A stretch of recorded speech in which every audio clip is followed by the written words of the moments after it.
ஊழிய எல்லைகள் பெரிதாக்கினீர், அதில் ராஜாக்கள் உதிக்கவும் உதவி செய்தீர். ஊழிய எல்லைகள் பெரிதாக்கினீர், அதில் ராஜாக்கள் உதிக்கவும் உதவி செய்தீர். அறியாத ஜாதியை வரவழைத்தீர், நீர் தந்த வாக்கினை நிறைவேற்றினீர்.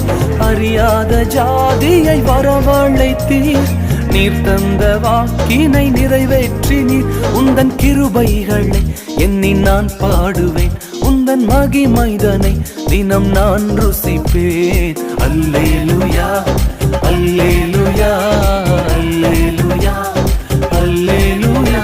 உம்மை உயர்த்துவதே எங்கள் நோக்கமையா. அவரை உயர்த்துவதுதான் நோக்கம். Yes Lord, the purpose of my life is to worship you, Father. We lift your name, O Lord. We worship you, Father God. Amen.